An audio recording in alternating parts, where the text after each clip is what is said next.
Every summer, an ambitious NBA front office thinks they can bypass the laws of basketball physics by simply stacking high-profile names onto a roster.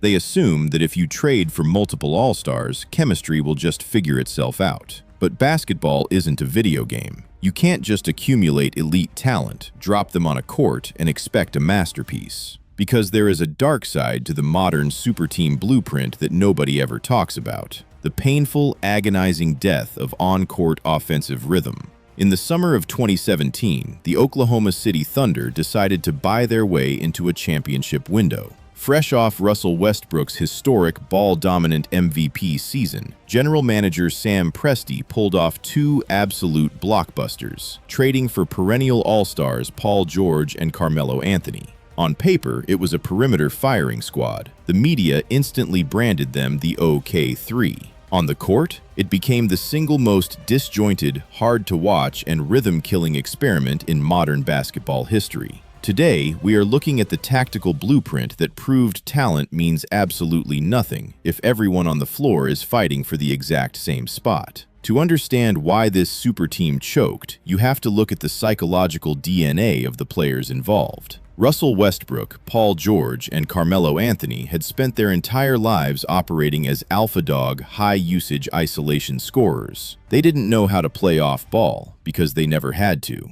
An elite basketball offense relies entirely on motion, spacing, and structural flow. The ball needs to zip side to side, forcing defenders to move, shift, and make mistakes. But when the OK3 shared the court, the basketball didn't move. It stuck. The strategy was painfully predictable. Westbrook would drive, collapse the defense, and kick it out to Carmelo Anthony on the perimeter. But instead of immediately shooting or swinging the ball to an open Paul George, Carmelo would catch, square his shoulders, and unleash his infamous, slow, rhythm-destroying jab steps. 10 seconds off the shot clock, gone. The entire defense would reset while Westbrook and George stood 20 feet away with their hands on their hips, completely disengaged from the play. This wasn't a basketball system, it was an uncoordinated game of take turns. One possession for Russ, one possession for Paul, one possession for Melo. By trying to keep three massive egos happy, the Thunder completely murdered their own offensive spacing. Their half-court execution plummeted, and a team with three Hall of Fame scorers looked completely lost against basic defensive coverages. The tactical breakdown became an absolute crisis when they ran into the 2018 postseason. Facing a young, disciplined, and starless Utah Jazz team led by a rookie Donovan Mitchell, the Thunder's lack of a system was completely exposed. Utah didn't have the star power, but they had a blueprint. They packed the paint, played elite team defense, and dared the Thunder to beat them with ball movement. Oklahoma City couldn't do it. With no organic rhythm to lean on, the OK3 completely panicked. Paul George went ice cold, shooting an abysmal 2 for 16 from the field in a brutal elimination game. Carmelo Anthony became a massive defensive liability, getting aggressively targeted by Utah's guards while screaming at his own coaching staff on the bench. And Russell Westbrook was forced to take a staggering 43 shots in Game 6, frantically trying to out-talent a broken system. It was a total on-court traffic jam. Egos destroyed the flow